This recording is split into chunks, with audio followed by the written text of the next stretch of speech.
ओम गणेशाय नमः। जय श्री कृष्ण। राधे राधे। प्यारे भक्तगणों, आज है वैशाख माह की बुधवार का दिन और आज है बुध अष्टमी और है शीतला अष्टमी। तो आज की वीडियो में मैं आप सभी को सुनाऊंगी बुध अष्टमी की व्रत कथा, शीतला अष्टमी की व्रत कथा और साथ में श्रवण करेंगे बुधवार की व्रत कथा।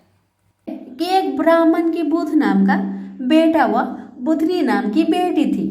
ब्राह्मणी सभी लोग के आटा पीसती और उसमें से थोड़ा सा बचाकर रखती थी। बेटी मना करती फिर भी माता नहीं मानती थी। एक बार की बात है कि ब्राह्मणी पीहर गई। पीछे से बुधनी सबका आटा पीसती पर किसी का आटा नहीं रखती। ब्राह्मणी पीहर से आई तो सबने उसे कहा कि तू हमारा आटा चुराती थी, तेरी बेटी हमको पूरा आटा देती है, हम तुझे आटा पीसने नहीं देंगे। तो सभी गांव वालों के जाते ही माता बुधनी को मारने लगी। कहने लगी कि मैं तेरा ब्याह कुत्ते से कर दूंगी और घर से निकाल दूंगी। यह देखकर बुध भगवान ने सोचा बेटी सत से रही, इसका कष्ट मिटाना पड़ेगा। भगवान कुत्ते का भेष बनाकर आए। उसके भाई ने उस कुत्ते को ही तिलक कर दिया। सारे गांव में गूंज रही थी कि भगवान का ब्याह हो रहा है। बुधनी की माँ जिससे काम कराए वो ही कहे हमको तो फुर्सत नहीं है, भगवान के ब्याह का काम है। अब तो वो परेशान होकर बुधनी को और मारने लगी और बोली कि तू निर्भागी है जो तेरे ब्याह का कोई काम नहीं झेलता। ब्याह की बेला भगवान कुत्ते का रूप ले गांव में हल्ला हो गया कि बुधनी का ब्याह कुत्ते से हो रहा है। बोली भगवान अब परीक्षा मत लो, अब मेरी हंसी कर रहे हैं। तो भगवान असली रूप में आ गए। विदा होते समय पालकी में बुधनी को बैठाया और विदा कराई। ससुराल में समय बीता। एक बुधनी की सहेली बोली भगवान तुझे तो ऊंची रखते हैं पर साथ की चाबी तुझे नहीं देते। बुधनी चाबी की जिद भगवान से करने लगी तो भगवान ने चाबी दे दी। ताला खोला, देखा कि माँ एक नरक जैसा वातावरण में पड़ी है। तुरंत भगवान के पास जाकर बोली मेरी माँ की यह दशा क्यों हुई? भगवान बोले ये अपने कर्म का दुख भोग रही है। बुधनी बोली आप जैसे जमाई मेरी माँ के हैं, इस वास्ते माँ को छुड़ाओ। भगवान बोले तेरी भाभी बुध अष्टमी का व्रत करे तो ये जून छूटे। बुधनी पीहर गई। भाभी की बच्चा होने वाला था। वो आई, बोली इसका कष्ट दूर होते ही इसको बुध अष्टमी का व्रत कराएंगे। थोड़ी देर में भाभी का लड़का हुआ, बेटा हुआ। बाद में बुधनी बोली चांद के पखवाड़े में बुधवार को आने वाली अष्टमी का 8 व्रत करके 9वें में उद्यापन करना। पोथी सुननी, 8 जोड़ा जोड़ी को जिमाकर वस्त्र देना, दक्षिणा देना और हाथ जोड़कर कहना मेरे माँ बाप जिस जून में हो वहां से निकलकर बैकुंठ में वास करे।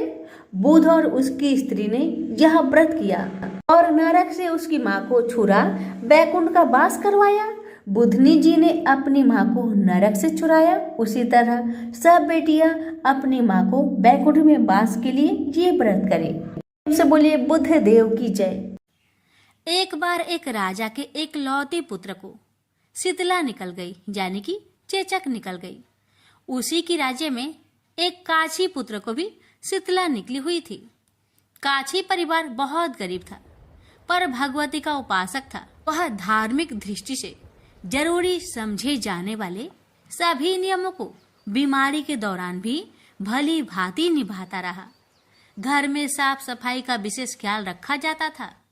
नियम से भगवती की पूजा होती थी। नमक खाने पर पाबंदी थी।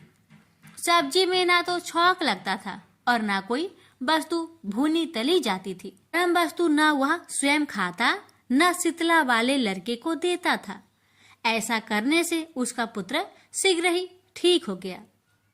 उधर जब राजा के लड़के को शीतला का प्रकोप हुआ तब से उसने भगवती के मंडप में सतचंडी का पाठ शुरू कर रखा था।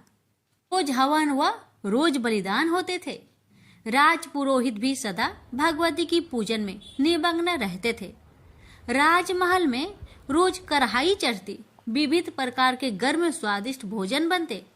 सब्जी के साथ कई प्रकार के मांस भी पकते थे।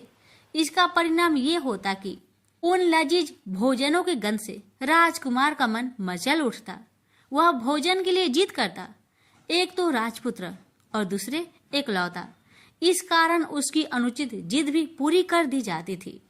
इस पर शीतला माता का कोप घटने के बजाय बढ़ने लगा। शीतला के साथ साथ उसे बड़े बड़े फोड़े भी निकलने लगे, जिनमें खुजली व जलन अधिक होती थी। शीतला की शांति के लिए राजा जितने भी उपाय करता, शीतला का प्रकोप उतना ही बढ़ता जाता, क्योंकि अज्ञानतावश राजा के यहाँ सभी कार्य उल्टे हो रहे थे। इससे राजा और अधिक परेशान हो उठा। उसकी समझ में नहीं आ रहा था कि इतना सब होने के बाद भी शीतला का प्रकोप शांत क्यों नहीं हो रहा है। एक दिन राजा के गुप्तचरों ने उन्हें बताया कि काछी पुत्र को भी शीतला निकली थी, पर वह बिल्कुल ठीक हो गया है। यह जानकर राजा सोच में पड़ गया कि मैं शीतला की इतनी सेवा कर रहा हूँ, जब वह अनुष्ठान में कोई भी कमी नहीं रह रहा, पर मेरा पुत्र अधिक रोगी होता जा रहा है, जबकि काछी पुत्र बिना सेवा पूजा के ही ठीक हो गया। इसी सोच में उसे रात भर नींद न आई। श्वेत वस्त्र धारिणी भगवती ने उसे सपने में दर्शन देकर कहा, हे राजन, मैं तुम्हारी सेवा अर्चना से प्रसन्न हूँ, इसलिए आज भी तुम्हारा पुत्र जीवित है। इसके ठीक न होने का कारण यह है कि तुमने शीतला के समय पालन करने योग्य नियमों का उल्लंघन किया है।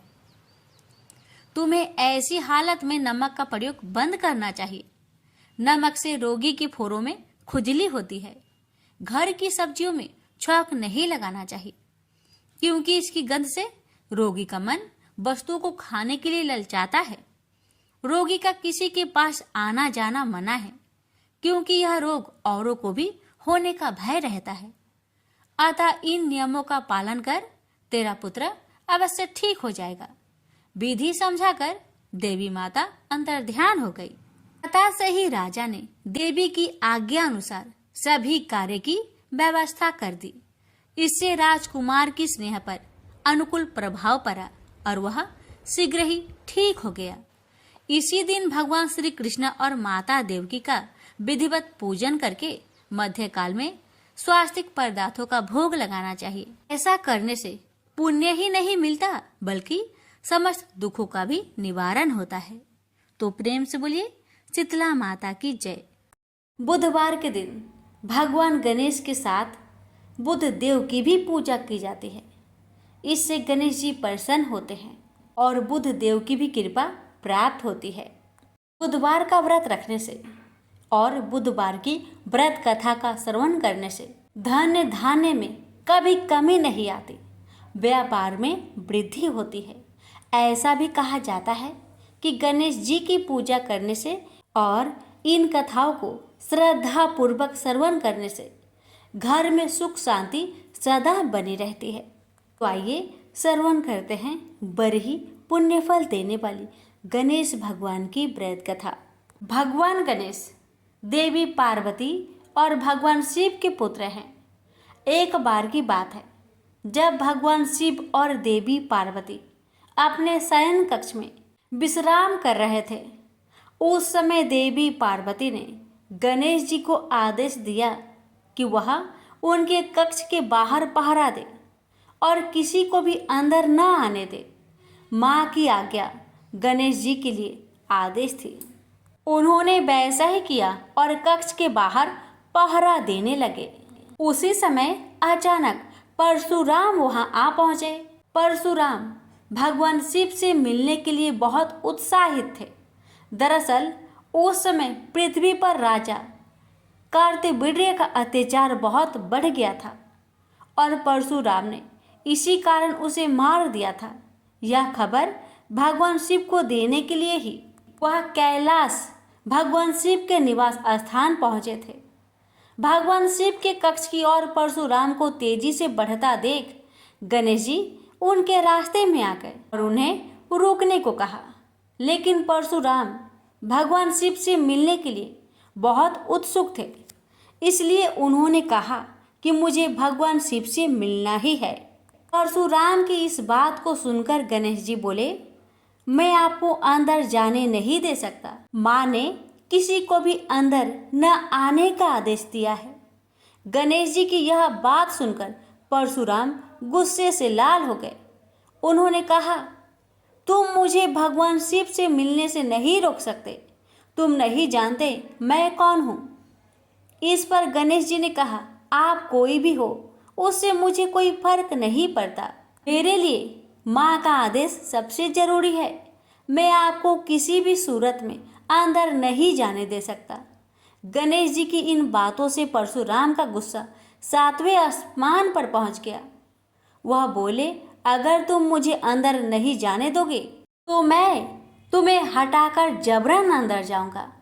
इतना कहकर परशुराम आगे बढ़ते हैं, लेकिन गणेश जी परशुराम को अंदर जाने से रोकने के लिए धक्का दे देते हैं और परशुराम दूर जाकर गिरते हैं। खुद का अपमान होता देख परशुराम जी गणेश जी को सबक सिखाने के लिए कई अस्त्र शस्त्र का इस्तेमाल करते हैं, लेकिन उनका गणेश जी पर कोई असर नहीं होता। अंत में परशुराम जी शिव जी द्वारा दिया गया परशु गणेश जी को मारने के लिए प्रयोग करते हैं। वह परशु भगवान शिव का था, इसलिए गणेश जी उसे पहचान जाते हैं और उसका सम्मान करते हुए उसका बार अपने एक दांत पर ले लेते हैं। परशु की चोट के कारण गणेश जी के दांत टूटकर जमीन पर गिर जाता है और गणेश जी दर्द से कहराने लगते हैं। गणेश जी की दर्द भारी आवाज सुनकर माता पार्वती और पिता भगवान शिव अपने कक्ष के बाहर आ जाते हैं और गणेश जी की यह हालत देखकर परशुराम पर क्रोधित हो जाते हैं।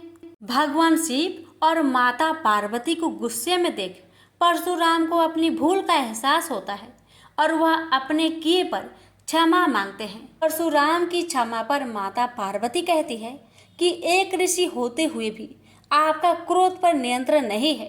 क्षमा मांगने से क्या, अब मेरे पुत्र गणेश का दांत वापस आ जाएगा। परशुराम कहते हैं कि जो भी हुआ वह मेरी बड़ी भूल थी, लेकिन इस घटना के कारण अब गणेश का आधा दांत व्यर्थ नहीं जाएगा। इस घटना के कारण ही अब से पूरी दुनिया में गणेश को एक दंत के नाम से जाना जाएगा। प्रेम से बोलिए गणेश भगवान की जय। गणेश जी की अन्य कथा। प्राचीन काल में हर जगह राक्षसों का आतंक फैला हुआ था। राक्षस देवताओं और ऋषि मुनियों को बहुत परेशान किया करते थे। ऐसा ही एक राक्षस था अनलासुर। अनलासुर ने हर जगह हाहाकार मचा रखा था। सभी देवतागण उससे बहुत डरते थे। जब अनलासुर के पाप बहुत बढ़ गए तब सभी देवतागण भगवान शिव के पास पहुँचे। शिव जी ने कहा कि अनलासुर का विनाश सिर्फ गणेश जी कर सकते हैं। शिव भगवान की यह बात सुनकर सभी देवतागण श्री गणेश जी के पास पहुँचे। गणेश जी के सामने सभी हाथ जोड़कर खड़े हो गए और बोले, हे प्रभु, हमें इस निर्दयी राक्षस से बचा लो। देवताओं की ऐसी दैन्य स्थिति को देखकर श्री गणेश उनकी मदद के लिए तैयार हो गए।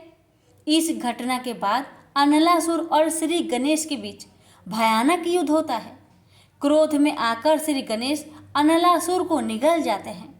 अनलासुर का अंत हो जाता है, लेकिन गणेश जी के पेट में बहुत जलन होने लगती है।